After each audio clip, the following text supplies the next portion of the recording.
नमस्कार दोस्तों, आप देख रहे हैं जीके चंदन सर। उम्मीद करते हैं आपको पिछला वीडियो पसंद आया होगा। उस वीडियो में हमने दिखाया था भारत पर अरब आक्रमण आपने देख करके जाना कि भारत में अरब आक्रमण किस प्रकार हुआ था। आगे चलकर हम लोग देखेंगे भारत पर तुर्क आक्रमण हुआ था। अरब आक्रमण आपका होने के उपरांत तुर्क आक्रमण हुई थी। तुर्क आक्रमण एक नहीं दो व्यक्ति किए थे। पहला गजनवी था तो दूसरा मोहम्मद गौरी था। आज मैं गजनवी की कहानी सुनाने जा रहा हूँ। मोहम्मद गजनवी आखिर था कौन, कहाँ से आया था, इसकी कल्पना सोचनी होगी। जैसे कि हमने बताया था पिछले वीडियो में, आपको देखा होगा आपने, ये आपका भारत की नक्शा की ओर मैंने उल्लेख किया था। आप देखे होंगे भारत की नक्शा को, तो इसमें आपने देखा था यहाँ पर एक अरब है। इसी अरब से एक गुलाम, अरब का एक गुलाम गुलाम अल्तगीन था। अल्तगीन, यही अल्तगीन ने अपने एक तुर्क साम्राज्य की कामना करते हुए एक अलग छोटा सा साम्राज्य खड़ा किया। उसी का नाम पड़ा गजनी। ये गजनी साम्राज्य हुआ। अल्तगीन आराम से रहने लगा। यह ऐशो आराम से रहता था। इसका एक दामाद था सुबुक्तगीन, कहे तो वो गुलाम भी था और बाद में वो दामाद भी हो गया था, सुबुक्तगीन। और सुबुक्तगीन ने आपको भारत पर गजनी पर शासन किया 977 ईस्वी में। 977 ईस्वी में आप जानते होंगे अल्तगीन ने 963 ईस्वी में गजनी साम्राज्य का स्थापना किया था और 977 ईस्वी में अल्तगीन की मृत्यु होती है। उसके बाद सुबुक्तगीन शासक बनता है। सुबुक्तगीन शासक बनते ही भारत पर चढ़ाई करने के लिए कामना करता है। वो सोचता है कि मेरा साम्राज्य फैले, साम्राज्य की दिशा बढ़ाना चाहता था, क्षेत्रफल बढ़ाना चाहता था। इसलिए इन्होंने भारत पर आक्रमण करने के लिए सोचा और भारत पर पहला तुर्क आक्रमण 986 ईस्वी में हुआ था। वो हुआ था पंजाब में। आप यहाँ पर देखते होंगे कि इलाका पंजाब है। इसे पंजाब पर किया था। पंजाब में एक शासक था जिसका नाम था जयपाल था, जो कि मस्त रहते थे, कहीं कोई दिक्कत नहीं थी। लेकिन जयपाल पर आक्रमण किया और जयपाल को पराजित किया। लोग कहते हैं कि जयपाल के साथ सुबुक्तगीन की संधि हो गई थी। चाहे जो हो, सुबुक्तगीन ने पराजित कर दिया था जयपाल को और वह वापस चला गया था। सुबुक्तगीन कुछ समय उपरांत इनकी मृत्यु हो जाती है। वो 997 ईस्वी में सुबुक्तगीन की मृत्यु के बाद इसका पुत्र शासक बनता है 998 ईस्वी में। कहते हैं कि इनका पुत्र एक नहीं दो थे। एक गजनवी और दूसरा था इस्माइल था। कहते हैं कि सुबुक्तगीन ने मरते वक्त अपने उत्तराधिकारी की घोषणा इस्माइल को घोषित किया था, लेकिन गजनवी छोटा था। फिर भी गजनवी ने इस्माइल की हत्या करके और अपना एक साम्राज्य खड़ा किया, अपना एक शासक बना तो 998 ईस्वी में अपना राज्याभिषेक किया। गजनवी की महत्वाकांक्षा जागी। इन्होंने बोला कि मैं भारत पर हमला करके धन का इकट्ठा करना चाहता हूँ, धन अंबार मुझे चाहिए, जिससे मैं गजनी के पूरे साम्राज्य को फैला दूँ और पूरे मध्य एशिया पर मैं शासक बनूँ। ऐसा सोच करके उन्होंने अपनी रुख भारत की ओर करना चाहा। ऐसा सोचते हुए आगे बढ़ने के लिए सोचता है। लोग कहते हैं कि आगे इन्होंने बहुत तेजी से बढ़ा।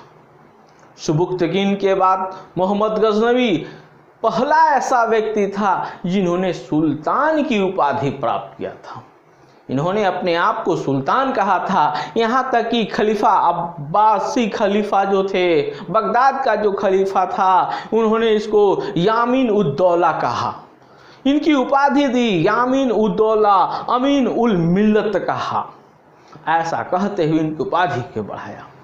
यह आगे बढ़ते हैं तो इसी बीच एक इतिहासकार, प्रतिष्ठित इतिहासकार थे इलियट और आपको हेनरी, इलियट और हेनरी। इलियट ने बोला कि भारत पर, इलियट एवं हेनरी, इलियट और हेनरी ने बोला कि मोहम्मद गजनवी भारत पर एक बार नहीं, 2 बार नहीं, कुल 17 बार आक्रमण किया था और 17 बार इन्होंने भारत को लूटा है। और भारत को लूट करके इन्होंने अपनी गजनी को दुल्हन की तरह सजाया था, लोग कहते हैं, और यह देखा भी गया। क्यों? क्योंकि इनका एक प्रसिद्ध पुस्तक मिली है।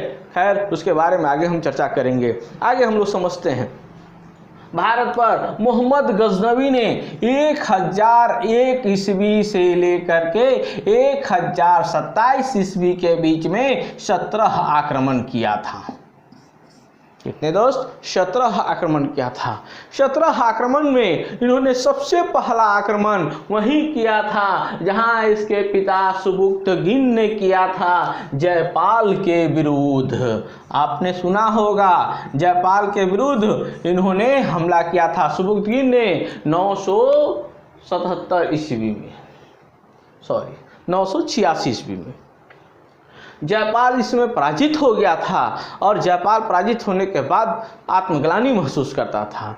आगे जब मोहम्मद गजनवी आया तो मोहम्मद गजनवी ने भी वह हिंद की लड़ाई किया और वह हिंद 1001 ईस्वी में वह हिंद की लड़ाई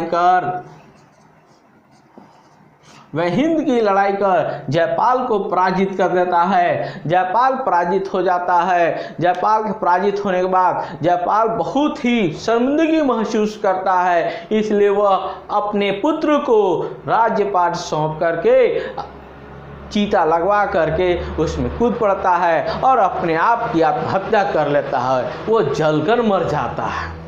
खैर, भारत पर इन्होंने 17 बार आक्रमण किया था और गजनवी ने 17 बार भारत को लूटा। लूटने में भी इन्होंने कन्नौज, मथुरा को लूटा, थानेश्वर को लूटा, इस तरह से लूटते हुए पंजाब को लूटा।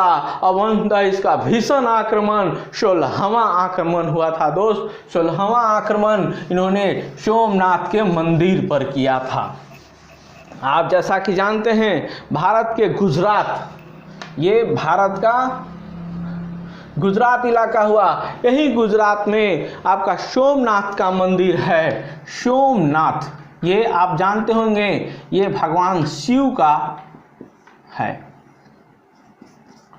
शिव भगवान का मंदिर है। इसी शिव भगवान के मंदिर पर इन्होंने आक्रमण किया और वो 16वां आक्रमण था इसका। और 16वां आक्रमण यह 1025 ईस्वी में किया था।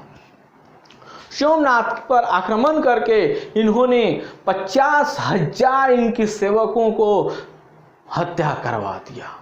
50,000 सेवकों की हत्या कराने के बाद इन्होंने आगे बढ़ा और आगे बढ़कर मंदिरों को लूट लिया, मंदिर को तोड़ दिया। मंदिर के तोड़ने के साथ साथ इनकी मूर्ति भी तोड़ दी, भगवान शिव की मूर्ति भी तोड़ दी इन्होंने। इसी कारण मोहम्मद गजनवी को एक और उपाधि मिलता है, उसका नाम होता है बुत सिकन। बुत सिकन मतलब होता है मूर्ति भंजक, मूर्ति तोड़ने वाला। यह बुतसिकन भी कहलाता है मोहम्मद गजनवी। और बहुत सारी संपत्ति लेकर के मोहम्मद गजनवी जब वापस जाता है तो जाते वक्त रास्ते में जाट लोग इनको बहुत परेशान करता है। जाट का परेशानी देख करके यह तो चला तो जाता है, लेकिन इसका अंतिम और 17वां आक्रमण होती है। और 17वां आक्रमण होती है आपका 1027 ईस्वी में। 1027 ईस्वी में 17वां आक्रमण होता है, वो भी जाटों के विरुद्ध होता है। जाटों को यह पराजित करता है, जाट यहाँ पर पराजित हो जाते हैं और यह पूर्णतः चला जाता है। मोहम्मद गजनवी जब चला जाता है तो यह अलग ही कुछ होते हैं। तब तक इनकी उम्र भी बहुत हो गई थी, लगभग इनकी 54-55 हो गई थी और ये 56 वर्ष की उम्र में 1030 ईस्वी में इसकी अपनी मृत्यु हो जाती है, मोहम्मद गजनवी की मृत्यु हो जाती है। लेकिन दोस्तों, इतनी कहानी मुझे कहाँ से पता चला? आप भी सोचते होंगे कि लोग कैसे जाने पहला तुर्क आक्रमण के बारे में, मोहम्मद गजनवी के बारे में।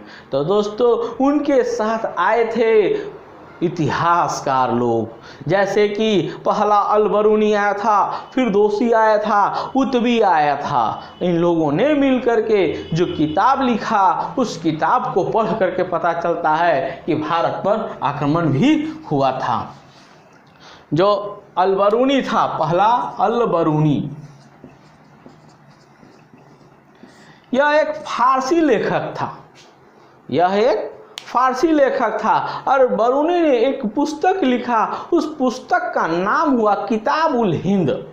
किताब उल हिंद, किताब उल हिंद लिखा। उसी को बोलते हैं लोग तहकीक ए हिंद कहते हैं। तहकीक ए हिंद इन्होंने लिखा। उन्हीं किताबों को पढ़ करके भारत पर गजनवी का आक्रमण के बारे में पता चलता है।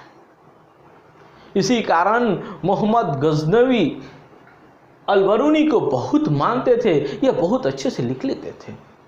अल-बरूनी भारत में रह करके इन्होंने पहला एक ऐसा इतिहासकार हुआ जो कि भारत का पुराण को पढ़ा था और फारसी में अनुवाद भी किया था। है, फिरदौसी की बात करते हैं। फिरदौसी भी भारत में आया था और फिरदौसी गजनवी के साथ आया था। फिरदौसी के आने से इन्होंने एक किताब की रचना किया था जिसका नाम था शाहनामा। शाहनामा किताब लिखा था फिरदौसी ने, जिसके कारण फिरदौसी को पूर्व का होमर भी कहा जाता है। पूर्व का होमर। और शाहनामा को बोला जाता था अफगानिस्तान का महाभारत।